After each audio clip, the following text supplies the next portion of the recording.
talked about pre and post, right? Yeah. Mm-hmm. Do y'all remember what that is? Post is linked and pre is unlinked. Post is linked and pre is linked. That's correct. Do we use post or pre on monitors? Free. Free. Pre. Okay. Do we want to change monitors when we're changing faders? No. No. Okay. All right. Signal flow. Somebody tell me. Mic. Instruments. Source. Mixer. Mm-hmm. Processor. Amp. Speakers. All right. We'll pretty much keep that down, right? Everybody's got that? Mm-hmm. All right, cool. All right. The next thing I want to talk about then, we'll go into the effects engine in a little bit, but basically the way these work, these are two additional knobs. Like you see these four right here. These two additional knobs can essentially do the same thing. So if you ever see these and they say effects out, all that means is that it's an effects out that is assigned to be post. Okay, so I could still, there's outputs here where I could use these effects outputs. In this particular case, this board you can alternate between using effects, and you can use aux 5 and 6 with another little button there. But the main thing I want you to remember with the effects send is that it's typically always post. So if I was setting up this and I walked into a church or school or whatever, and I saw aux sends being used, if I saw effect sends being used, it would raise some flags pretty quick, like how are you using them, why are you using them, are you actually using them to loop back in effects, or what's going on? Because typically you can't select whether they're pre or post, they're mostly just post.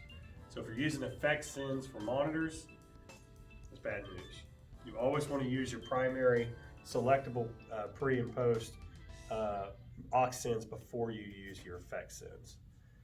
And I bring up that because just the other day, when we were doing that school and we were trying to send stuff to the speakers within the room, you remember it wasn't working, and then it turned out that they were selected as post instead of pre in that case. But there was another one that we did. It was that smaller rack, that smaller little mixer that we couldn't get working. We never got it working, but because of that power supply issue. But that was a effect send only. So it was only post, but we didn't have any choice because it was a small mixer. The new mixer that we got for her gave us that option. We put that in, right? Mm-hmm. Yeah. Yeah, the chorus room. Yeah. It gave her that option, and so y'all were actually able to use that pre-send. Okay? So it's just what you want to be aware of. The way this used to work very commonly is you would have a mixer, and you would have an effect send. Okay, so on the back of the mixer, just imagine this is a plug, right? So if this is effect send 3, what I could do is I could come out of effect send and into an effects rack. Okay, so this would be an effects rack.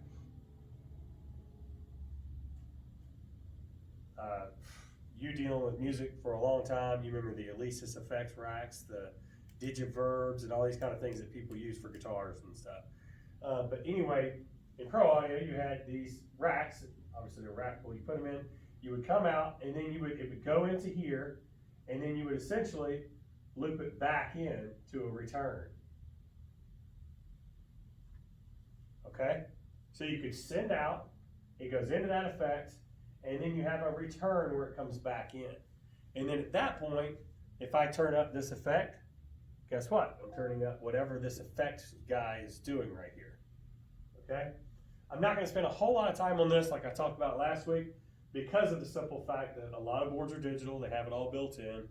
And, Like this one. and this one does too. This has it built in as well. But essentially what's happening, and when we demonstrate this, what's happening on this board is this is the amount that I'm sending to this effects engine, and then this is the amount I'm returning right here. It's doing the same thing that I just described like you would do back in the old days, except it's all wired within the board. So on the back of a board, if you look at them, you're going to see something that says effects return. In this case, I've got return 1 and return 2. That's because I've got 2 aux sends for effects. So you could not only send with effects, but if it's an effects send, you can always return. So if you see effects return, that's what you're seeing. Does that make sense? It's not something you're going to use a lot in practical doing things, especially nowadays, but I want you to know what everything on this board is. So that's what it is. It's basically a way to send something out, run it through something. It can run through 4 different things here, and then bring it back in. Okay? All right, so that all makes sense there. Let's go down to the next thing we see, which is a pan. Anybody know what a pan does? Basically, Left and switches right. left to right speakers. It's left to right, right? So you can do some stereo imaging. So if I had this set up in a stereo mode here, I could take the guitar and kind of lean it towards this direction, more where the guy's standing, and it sounds like it's more natural. I could do the drums a little bit over here, and then pan all the vocals center. So you can do kind of some cool stuff with panning. Here's a scenario that I want you to be very well aware of. If you are in a situation where you have too much separation on the speakers, panning is very dangerous, because now the people on this side just aren't going to hear the guitar, and the people on this side will only hear the guitar and not the drums. So in a typical scenario, you may have let me erase more of this.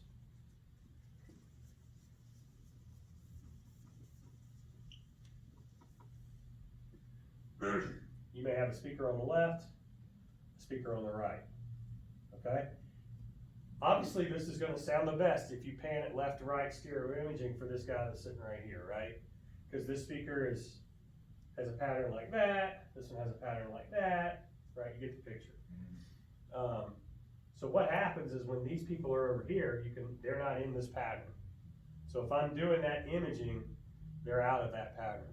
So a lot of times I'll go and I'll walk into a place and I see where they're doing, this is not a perfect picture, but I'll see where they're doing this kind of stereo imaging thing, and I'm like, well, wait a second, what about that guy over there?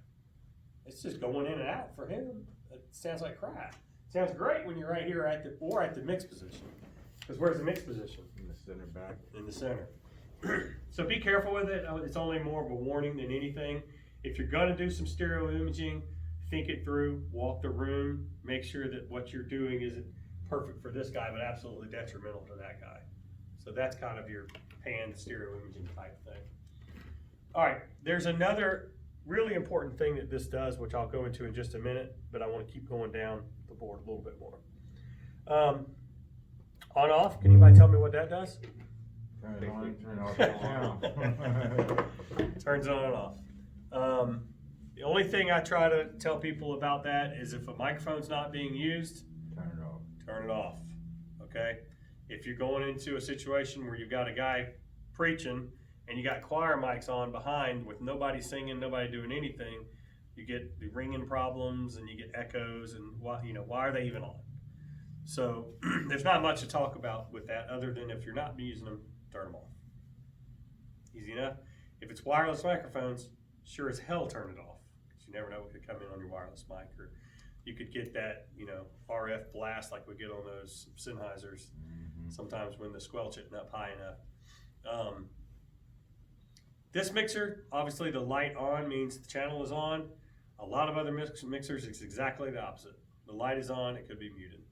And then there's mixers like we saw today, which is, you can't even tell whether it's muted or not because the button is so small, it sucks. There's no light. You gotta feel whether it's You gotta feel down or whether it's up or down. Yeah. That's just one of the flaws on that mixer. Which, by the way, I got ordered, I got approval, and I got it on the schedule.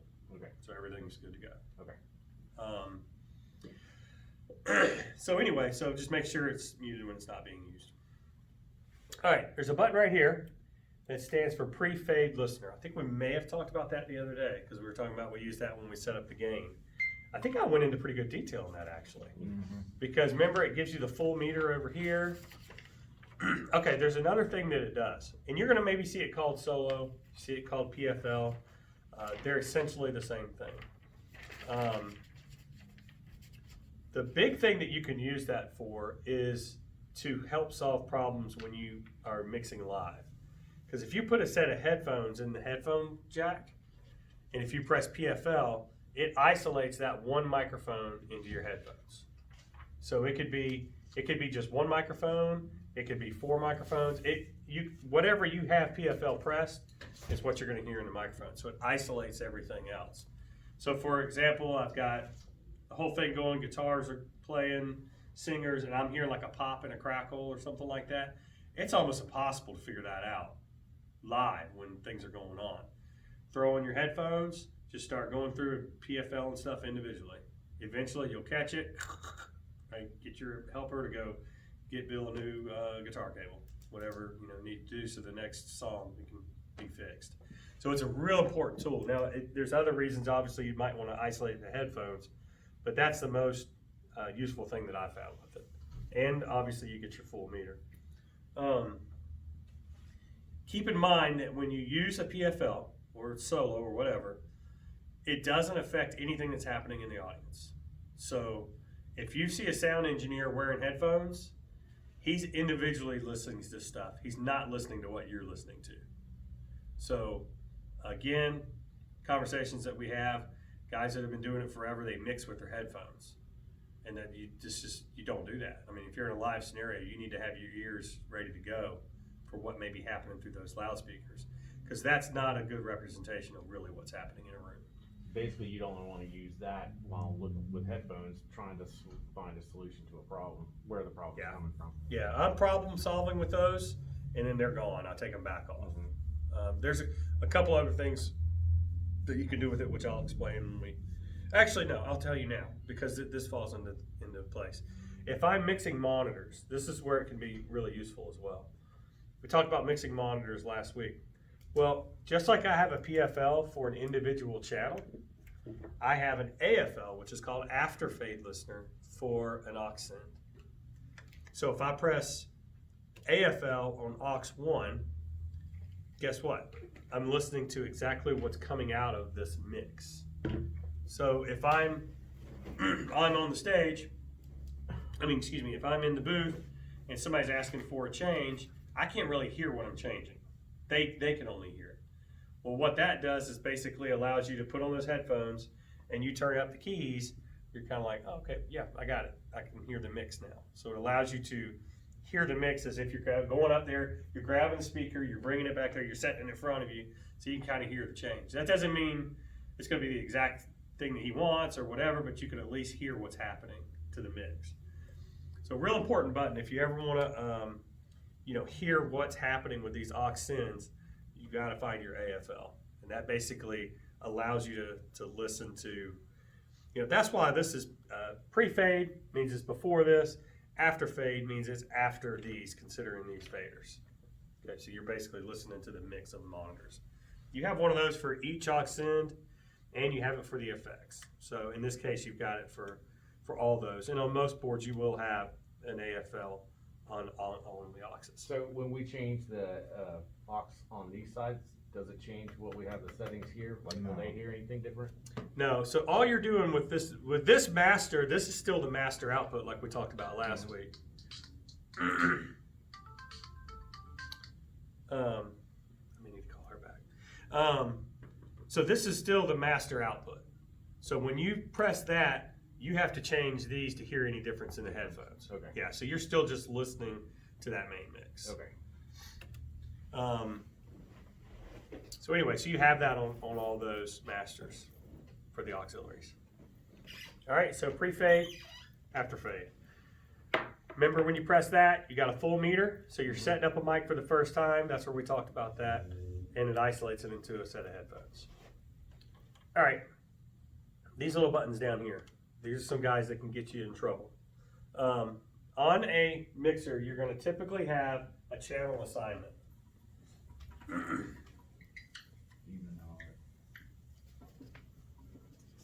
So I'm going to have something that looks either like ST. On some mixers, it's going to say LR. Okay? All that means is, in our case, it's saying stereo. In some of them, it may say left, right. It's just talking about the main output. That's the other thing it may say, main. Okay? And then you have a button down here that's 1-3, and you have one down here that's 2-4. Oops, 4. That's the way that's laid out on there. 1, 2, and 3, 4. Sorry, I don't know why I did it that way. 1, 2, and 3 and 4. All right, so if I'm talking into a microphone, check, check, check, check, check, check, check, 1, 2, check 1, 2, 3, 4. Okay, I'm all good. Everything's working. I can see the light and everything else. If I unassign it to the stereo output, I'm not telling it to go anywhere. So with that little button, I can drive myself crazy because it's on, I'm seeing signal, I've got the main fader up. Why would this possibly not work? That's because you're not routing it to go anywhere. So you might ask, well, why would I not route it to go anywhere? That's what I'll talk about next. So if I'm going into working on a soundboard, before I do anything, I'm checking my routing assignments, because I'm not going to chase down problems not knowing that it's routed to where it needs to go. Like this board right here is horrible. There's stuff routed all over the place just because we've used it for different things. So if I were working on this board, I would say, all right, go through and do all my stereo assignments. I don't do anything else other than assign the stereo. I don't start undoing anything else. I just assign stereo. Let me explain why. So if that's not routed anywhere, and all right, there's something called subgroups. Have y'all ever heard subgroups or seen these faders over here? Like subgroup or group 1, group 2, group 3. The way these are laid out is they give you groups to move multiple faders at one time, almost not virtually, but in a way. So let's say I have like 5 choir mics, 6 choir mics, all right? And I want to turn the choir up and down, but I've already established a mix. So these would be maybe my 6 choir mics right here, right? And this may be the mix. You know, these may be my tenors, got some altos over here. If I wanted to turn that entire choir up and down, how do I do that? Well, you either do this, and you look goofy, or you need to bring it down. You don't want to change your mix, you just want to bring the overall thing down.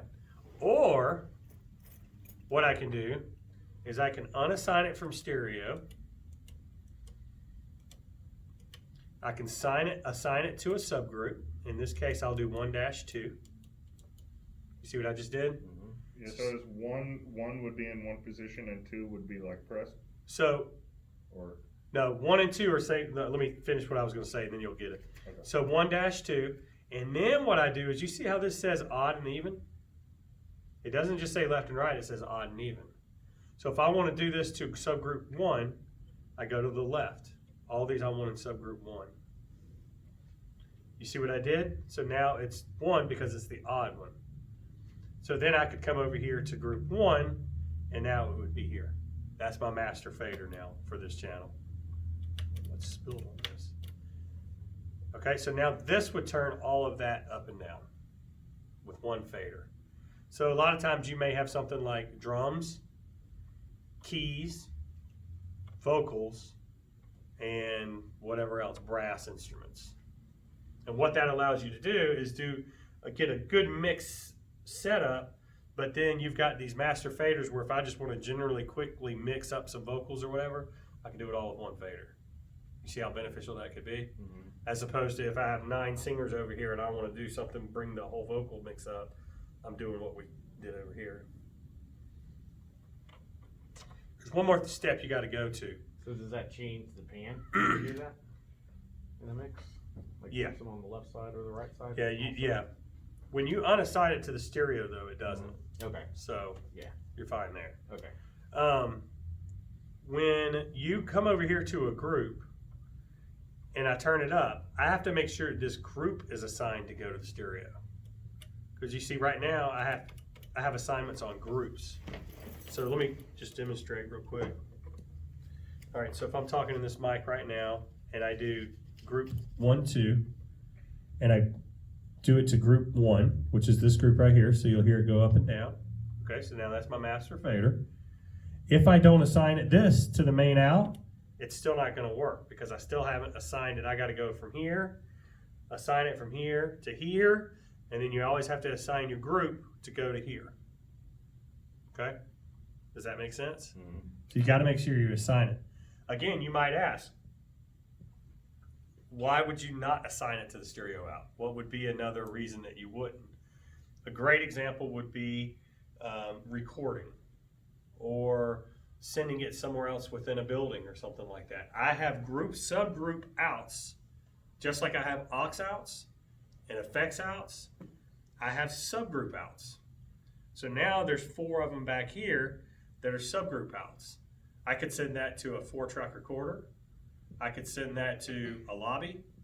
So sometimes when you run out of aux sends, you may need to use one of these groups to send some information somewhere else, and that's why you have group outs. So you can send it to places. Say if I wanted to do just back in the old days, everything was 4-track or 8-track recording.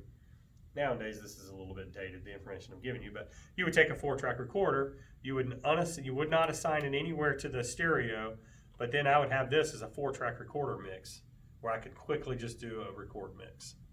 So that's why you're going to see subgroup outs on mixers. There's many other things you can do. I mean, what I'm telling you is probably just very couple things you can do, but a lot of things you can do. It's just another way of outputting from the board with a mix. So that's why you got to make sure that you assign it to that stereo output, or it won't work. In this case, if I wanted to assign this to the 2, then I would turn it this way. Now it's assigned here. Check 1, 2. So this isn't going to do anything. Check, check, check, check. Here's my volume. Check 1, 2. If I wanted to assign it to 3, go ahead and assign it to 3. With this on this channel here, Mhm. is where we're at. Yep. So we're right there. Go to odd, and now we're in 3, right? Yes, but you're still in 1. Oh, sorry. Take the 1 off. There we go. There you go. So now you're just in 3. There you go. Check, check, check, check, check. That make sense? Mm-hmm. Sure. Yeah. Are you going to run into that every day? No. No, you're not. But if there's a customer going to ask about it while you're there doing a little training or something, possibility. So that's why I want y'all to know how to use these things. I typically don't set up subgroups for customers unless they ask me to. If it's a 16-channel board, I don't recommend subgroups. I just think it's a confusing thing for most people. If they're just running a small board, and there's plenty of 16-channel boards that might have a couple subgroups on them. I just don't. I feel like they don't need them with only 16 channels.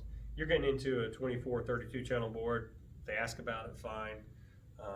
But the most thing that I really impressed, whatever I'm trying to say, is that you got to have that stereo in for it to work. I mean, that's basic training, basic training. Because there's a lot of times I've went into mixers and they have it taped off. It says bad.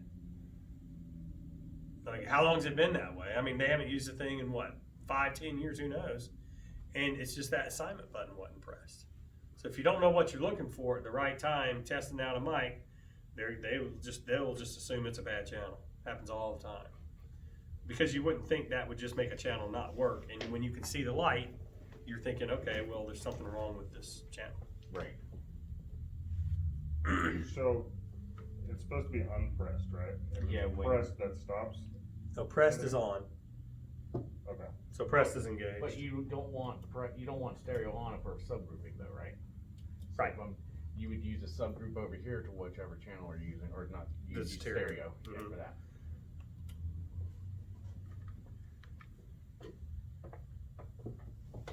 Here. Check. All right, right now, I'm working through a monitor. Okay, it's like, why is that working? All right, so go ahead and assign it to stereo. Let's do that first. All right, so now you've turned it on. Check 1, 2. It's coming out the main speakers. We're good to go. Now unassign it and put it into subgroup 4. There you go. You got it. And now this will be controlled over here with that. That make sense? Yeah. Okay, all right. That brings up a good question. Can I assign it to the stereo and a subgroup? Will it work? Well, it was working, wasn't it? Yeah. But what's the purpose in that? None. Because at that point now, when I bring this down, I'm still going to be coming through that Right. same way. But if I was using it in the scenario like I was talking about before, Mm-hmm. where I might want to be having some outputs going to a recorder or a nursery or whatever, I need both of them assigned. So you can do both. If you're using the subgroups for your live mixing, God, thought you were falling backwards. If you're using your subgroup for your live mixing, then you need to unassign it from the stereo. That way you have complete control over that subgroup. So it will work. It's just depending on how you're using it. But the main thing that I stress is that's the word I was trying to get. Stress is that you got to have that in. And remember, it can show up as stereo, LR, main, whatever. But it'll always be in the same position pretty much, right? On the It's mixer usually board. it's always down there by the faders, always. Okay. Those little Behringer mixers that we do at the schools and those racks, there's just a little black button by each one that says main, and then there's a couple subgroup channels. But when we go in there and do most of those, you'll see half of those mains aren't pressed in. Why, I don't know. But, you know, they probably think that channels don't work. All right. Guess what? You know most of the board already because we've covered everything on a channel strip. Pad, remember what that is? For your phones and Brings down that volume coming Yeah. in. You always want to be thinking about that pad. If you ever release a pad, use caution because you're liable to open up Pandora's box. Okay. Do you use pads on microphones? Nope. No. Gain control. Who knows the process of setting up the gain? We turn down first. When you start it, Mhm. bring this to 0, your fader to 0. Mhm. Make sure that your main is set to 0 as well Mhm. on both channels since we're using 2. And then you can, what channel are we on here? We are on 18. 18? Alright, so after you get that, make sure you're turned on here. And then we start talking. Check, check, check, check. 1, 2, 3, 4. I'm in a mixed group, so we need to be in stereo. Go ahead. I knew we were. That's why I turned those down, so that you wouldn't, so you would catch it. All right, that's it. And then you can do your PFL. Remember that. Do your PFL. for your There you go. Check, check, check. Now I got a good full meter. I can see good levels. Check 1, 2, and then you can come back off that PFL.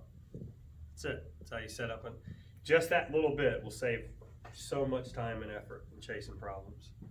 The other thing I would do though is I would flatten the EQ always. so that you're not artificially boosting anything before you get, before you listen to what your preamp's doing. Right. Check, check, check, check, check. 1, 2, 3, 4. Okay. All right. So that's what you remember. What high pass filter is? Yeah, to knock down. Knock down the low frequencies, bring up the highs. No, it right? doesn't bring up Doesn't highs. bring them up. It just It only doesn't let Eliminates the low. just Okay. eliminates the lows. Highs, lows. Y'all remember what this is called? The two together. It's mids, you have to adjust the bottom one first for the top one to even do anything. Right? Mhm. So we would play with this to figure out which frequency we're either gonna take it to. What does it say on there? This is your frequency. Yep, and then that's your boost and cut. Uh-huh. Y'all remember what this is called? I know we said mids, but because you're gonna see it pretty often. Talked about it yesterday. You got your highs, your mids, and your lows. It's a semi-parametric EQ. Oh, Semi-parametric. okay. Mm-hmm. So you got a parametric EQ and then a semi-parametric. And the semi-parametric doesn't allow you to do the Q shaping. The reason I'm just bringing that up is because when we're looking at digital consoles, you're going to see parametric EQ. This is semi. What we'll see on the digital will be parametric when we do that. All right. We know all about aux sends at this point. If I want to take this mic and I wanted to turn this mic up in that speaker, I turn it up, turn it down. So what's the questions we ask? Not you. Not What do you. you want and where, like, who wants it and what do you want? Something like that, right? No idea. Who's asking? What are they asking for? Yeah. Okay. Who's asking? What are they asking for? Remember the who's asking is it 1, 2, 3, and 4. Right. So I would have this labeled Bill, Greg, Steve, John. Who's asking? Bill. What's he asking for? I'm running my hand across here and I'm finding, oh, he's asking for more of my mic. Okay, I got him. So the who's asking is who, what they're asking for is this way. And remember we did that kind of that paper thing where I was just like, when you do the who's asking, nothing else matters. Right. Okay. Who are you and what do you want? Yeah. What do you want? All right, we got the effect sends. We talked about that. We got the even and odd, and we got the left and right for panning. On off, PFL, stereo assigns, group assigns, boom. That is this whole thing. There's nothing you're missing. There's nothing you're missing as far as information here.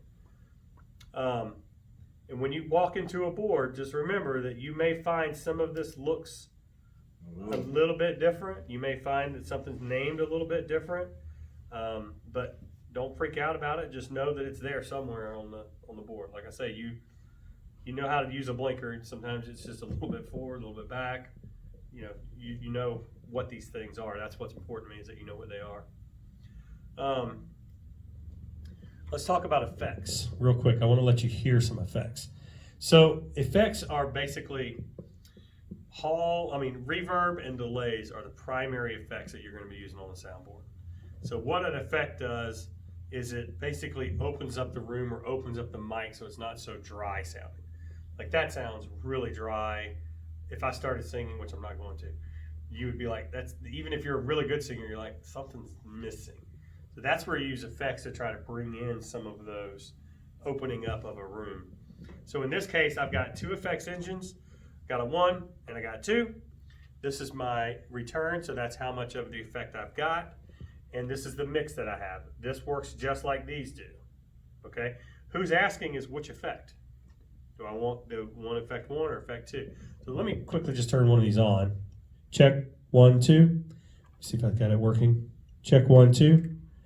2. You can hear that effect, right? Here's the level of it. As I turn it up, it's going to be basically the master level is the return is the master level. If I go here, turn this up some more, and then I can change all these different sounds. 1, 2. So these may be different times of delay. 1, 2. Just different types of delay, different types of reverb, and these are all labeled here. So later on, y'all look at these and you can see a lot of different things. Chorus, echo, delay. All right, so that's that one. If I want to add this one in now, I go here. I can turn it up here. Now I've got delays. Check 1, 2, 3, 4, 5. It's kind of a plate reverb. But see how it kind of opens it up? If I were singing, it would sound much better. But again, I'm not going to do that. And you can adjust these parameters within all of these. Make it really crazy.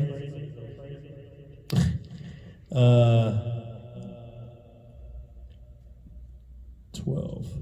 This one's always fun. Check 1, 2. Check 1, 2, 3, 4. Check 1, 2, 3, 4, 5, 6. And then I can change the parameters.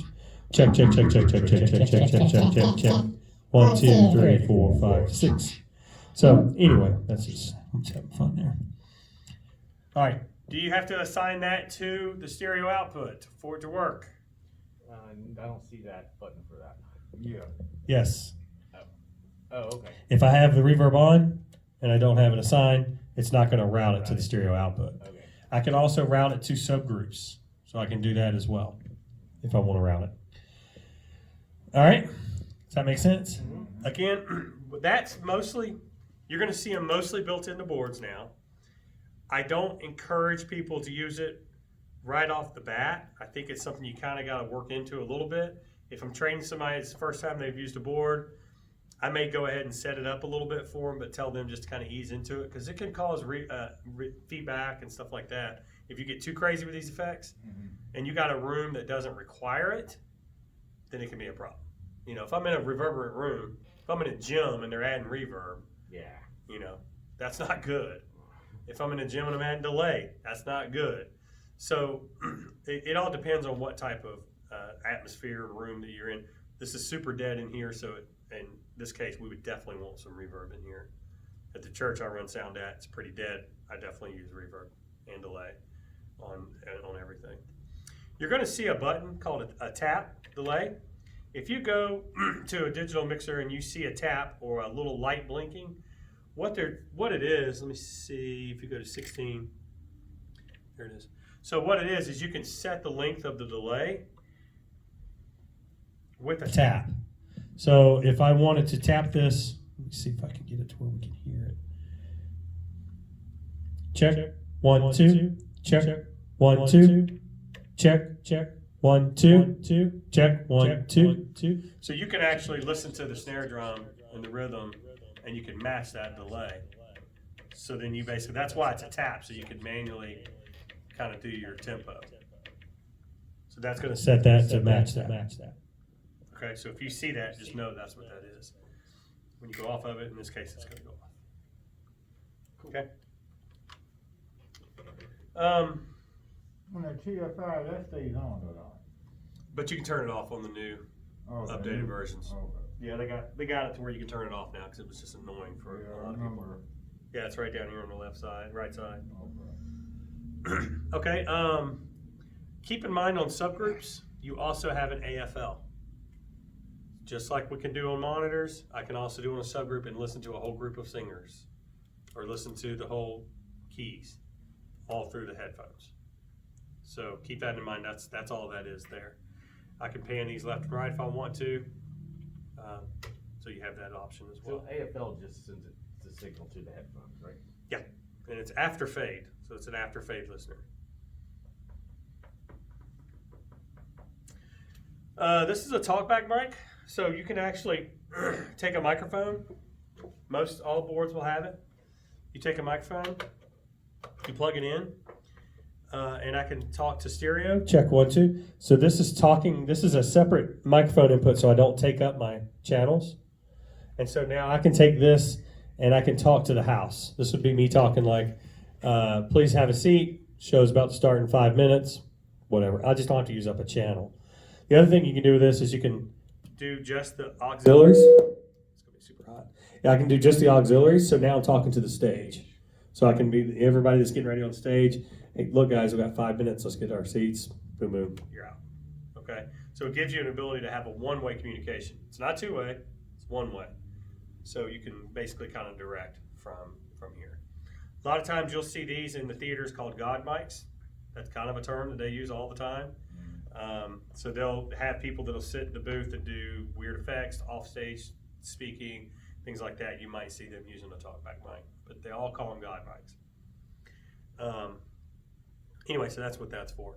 If you want to isolate to talk to your people on the stage, a trick that I use is I will go into a channel like this, like we were. So if I want to use this as a talkback, but I want to isolate who I'm talking to, just don't assign it to go anywhere, and then I can pick who I want to talk to on the stage. So I can be like, can you check your master level on your guitar? It needs to go up a little bit. And then I can go to this guy and say, turn your keys down a little bit. You're killing me. So you have a way to communicate. Again, one-way communication, but that way you can isolate who you're talking to and not light up the whole stage with information about stuff that they don't need to know about. So when we talk about monitors, mostly what we've kind of been describing is floor monitors that are on the floor. The new thing is in-ear monitors, so they're not just blaring on the floor, they're actually in-ear. If you do wireless in-ear, you basically just come out of an aux in into a transmitter. So you're not doing anything different here. You're doing the same thing. Coming out. And then what you may do is do like a room mic where you don't assign it to anywhere, but you just put it into their aux mix so it kind of opens up their ears a little bit so it's not so closed in. So then they can kind of hear the room, they can hear the clapping and all the different things that go along with that. They may want you to add some reverb to it or something like that. You could do that as well right here. So I could add reverb to their stuff here. Always hated in-ear monitors. Most people do. They take a lot of getting used to. But I can route these effects into their monitors. So that way they're not so dry, they can have a little bit of effects too. Have some fun with it. Again, you just gotta be careful it's not too much effect.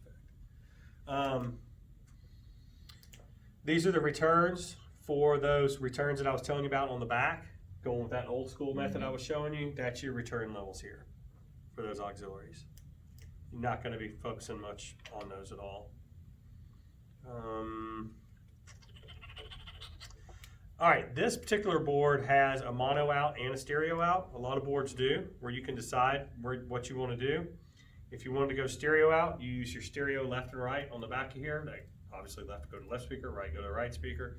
If you just want to use the mono like we're using it today, it's just one cable out, and you could link If I was doing something outside, maybe some big festival or something like that, I would come out of the mono out, come into one speaker, out of that one to the next, out of that one to the next.